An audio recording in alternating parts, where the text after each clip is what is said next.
కోటేశ్వరరావు గారు, గతంలో కూడా ఒకసారి మనం మాట్లాడుకున్నాం ఇదే రుణమాఫీకి సంబంధించి. అంటే ఆగస్టు 15 డెడ్లైన్గా పెట్టుకుంది కాంగ్రెస్ ప్రభుత్వం. ఆగస్టు 15 నాటికి రుణమాఫీ ఏదైతే ఎన్నికల్లో హామీ ఇచ్చామో ఖచ్చితంగా చేసి తీరుతామని ముఖ్యమంత్రి రేవంత్ రెడ్డి గారు ఆ రోజు చెప్పారు. అదే రోజు మనం మాట్లాడుకున్నాం ఎలా చేస్తారు, అంటే నిధులు ఎక్కడి నుంచి తీయగలరు, ఇవన్నీ కూడా రకరకాల అంశాలు తెర మీదకి వచ్చాయి. సో దానికి సంబంధించే కాంగ్రెస్ ప్రభుత్వం కూడా కసరత్తు చేస్తోంది. ఎలా అంటే అర్హులైన నిజమైన రైతులను ఎలా గుర్తించాలి, ఎవరెవరికి ఇవ్వాలి, ఇస్తే ఎంత బడ్జెట్ అవుతుంది, ఇవన్నీ కూడా అధికారులతో మాట్లాడి తొందరలోనే మంత్రివర్గ సమావేశం కూడా ఏర్పాటు చేసి నిర్ణయం తీసుకొని ఎలాంటి విధి విధానాలు పాటించాలనే దాని మీద రేవంత్ రెడ్డి నిర్ణయం తీసుకుంటున్నారు. కాబట్టి ఎంతవరకు సాధ్యమవుతోంది, ఎలా ఉండనున్నాయి విధి విధానాలు, ఎవరెవరికి ఇస్తారు, ఇలాంటి రకరకాల డౌట్లు సామాన్య ప్రజల్లో కూడా ఉన్నాయి, ముఖ్యంగా రైతుల్లో ఉన్నాయి. కాబట్టి మీ విశ్లేషణ ప్రకారం ఎలా ఉండబోతోంది అనుకుంటున్నారు? అర్హులకు సంబంధించి గతంలో కూడా రుణమాఫీ అనేటువంటిది కేంద్ర ప్రభుత్వాలు అదేవిధంగా రాష్ట్ర ప్రభుత్వాలు చేశాయి. ఆ ప్రాతిపదికనే బహుశా ఉంటుంది అనేటువంటిది నేను భావిస్తున్నాను. అందువల్ల గతంలో లేనటువంటి విమర్శలు ఇప్పుడు అదే ప్రాతిపదికన కనుక రేవంత్ రెడ్డి సర్కార్ కూడా పాటిస్తే ఎలాంటి విమర్శలు ఉండవు. అలా కాకుండా కొంతమందిని ఎవరైనా ఏ కారణంతో అయినా మినహాయిస్తే అది విమర్శలకు దారితీసేటువంటి అవకాశం ఉంటుంది. అందువలన ఎట్లా చేస్తారు ఏమిటి అనేటువంటిది మనకు ఆ విధి విధానాలు పూర్తి కాకుండా ఊహాగానాల మీద మనం మాట్లాడటం అనేటువంటి కొన్ని పరిమితులు ఉంటాయి. అయితే ఒకటి మాత్రం వాస్తవం, ఇవాళ రాష్ట్రంలో ఉన్నటువంటి ఆర్థిక పరిస్థితిని చూసినప్పుడు తీవ్రమైనటువంటి ఇబ్బందులు, అంటే రోజువారీ అవసరాలకే కొత్తగా అప్పులు చేస్తే తప్ప గడవనటువంటి పరిస్థితి ఇవాళ ఉన్నదనేటువంటిది ముందుగా మనం గమనించాలి.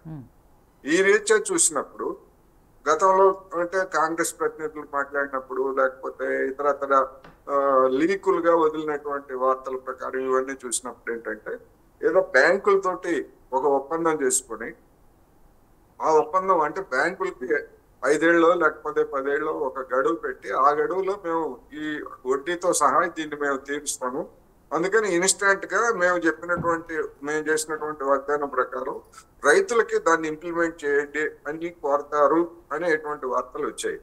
దాన్ని బ్యాంకులు అంగీకరిస్తే ఏ మేరకు అంగీకరిస్తాయి, దానివల్ల అదనపు పడే భారం ఏమిటనేటువంటిది ఇంతవరకు అది ఫైనల్ కాలేదు. ఇంకా చర్చల దశలోనే ఉంది, లేకపోతే ఆ చర్చలు ఏమైనాయో కూడా తెలియదు. అందువలన మంత్రివర్గ ఇప్పుడు బోర్డు అనేటువంటిది ముగిసిపోయింది కనుక బడ్జెట్ కూడా ప్రవేశపెట్టాల్సినటువంటి తరుణం ఆసన్నమైంది. అందుకని దానికి సంబంధించి బడ్జెట్ లో ఏమన్నా ప్రొవిజన్ పెడతారా, బడ్జెట్ లో ప్రొవిజన్ పెట్టడానికి అయ్యేంటి నిధులు రాష్ట్ర ప్రభుత్వం దగ్గర ఉన్నాయా, అంటే ఒకేసారి బడ్జెట్ ద్వారా కేటాయించడానికి ఇలాంటివి అనేకమైనటువంటి సమస్యలు ఉన్నాయి. అందువల్ల నా అభిప్రాయం ప్రకారం లేదా నేను అనుకుంటున్న దాని ప్రకారం ఏదో ఒక రూపంలో ఇప్పుడు ఎట్లాగైతే గతంలో రాష్ట్ర ప్రభుత్వం స్పెషల్ పర్పస్ వెహికల్ పేరుతోటి వివిధ కార్పొరేషన్లు లేదా ఇతరతర అప్పులు తీసుకొచ్చి వాటి పర్పస్ కోసం ఖర్చు పెట్టిందో బహుశా దీనికి కూడా అలాంటి ఏర్పాటు ఏమైనా చేసుకుంటే తప్ప, లేకపోయేట్లయితే కేవలం బడ్జెట్ కేటాయింపుల ద్వారా రేవంత్ రెడ్డి సర్కారు ఈ పథకాన్ని అమలు జరిపేటువంటి అవకాశాలు చాలా పరిమితంగా ఉంటాయి.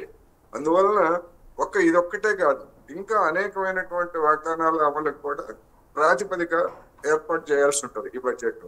అందువల్ల వీటన్నిటికి సంబంధించి రాష్ట్ర ప్రభుత్వము మంత్రివర్గం వీటన్నిటి మీద చర్చించిన తర్వాత లేదా దానికి సంబంధించినటువంటి ఒక కసరత్తు అనేటువంటి పూర్తయిన తర్వాత మాత్రమే ఏదైనా ఒక అభిప్రాయాన్ని, అది పాజిటివా నెగిటివా అనేటువంటిది కాదు, మనకి రాష్ట్రానికి కావాల్సింది, రాష్ట్రంలో ఉన్నటువంటి జనం చూస్తున్నది, అన్ని పక్షాలు కోరుతున్నది, చివరికి కాంగ్రెస్ కార్యకర్తలతో సహా కోరుతున్నది చేసినటువంటి వాగ్దానాలన్నీ అమలు జరపాలి అనేటువంటి దానిలో అందరికీ ఒక ఏకాభిప్రాయం ఉంది కనుక దాన్ని ఎట్లా చేస్తారు ఏమిటనేటువంటిది కసరత్తు తర్వాత మాత్రమే మనకి స్పష్టం అవుతుంది. ఆ కసరత్తు కూడా బడ్జెట్ ఏ రూపంలో వస్తుంది అనేటువంటి కూడా మనం చూడాల్సినటువంటి అవసరం ఉందనేది నా అభిప్రాయం.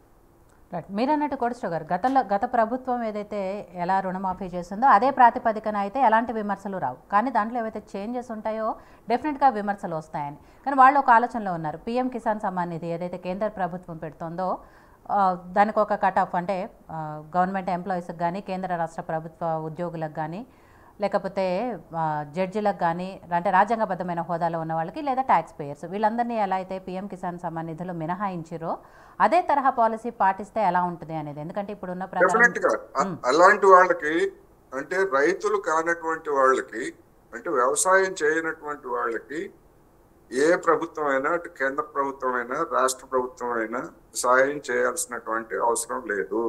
అయితే ఆ రైతులు కానటువంటి వాళ్ళకి కూడా కొన్ని భూములు ఉంటాయి.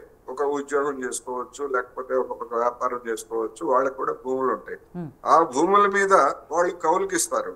ఆ కౌలుకి ఇచ్చేటువంటి వాళ్ళకి ఆ సౌకర్యాన్ని కల్పించాలి.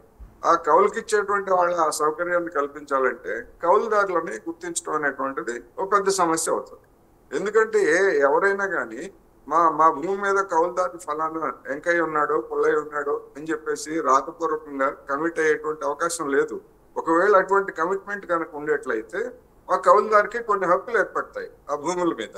ఏదో ఆ భూములను మొత్తం స్వాధీనం చేసుకోవడానికి కాదు, ఆ భూములను అనుభవించడానికి కౌలుదారీ చట్టం ప్రకారం కొన్ని హక్కులు ఏర్పడతాయి.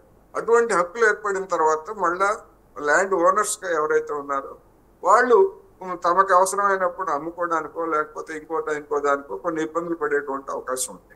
అందుకనే కౌలుదారుల గుర్తింపు అనేటువంటిది 2 తెలుగు రాష్ట్రాల్లోనే కాదు, మొత్తం దేశవ్యాప్తంగా ఉన్నటువంటి సమస్య. ఒక్క పశ్చిమ బెంగాల్లోనే ఆపరేషన్ బర్గా పేరుతోటి కౌలుదారులని గుర్తించి వాళ్ళకి చట్టబద్ధమైనటువంటి హక్కుల్ని కల్పించడంతో పాటు వాళ్ళు ఆ కౌలుదారులుగా గుర్తించినటువంటి వాళ్ళకు కూడా బ్యాంకులు వ్యవసాయ రుణాలు ఇచ్చే విధమైనటువంటి ఏర్పాట్లు జరిగినటువంటి ఒకే ఒక రాష్ట్రం.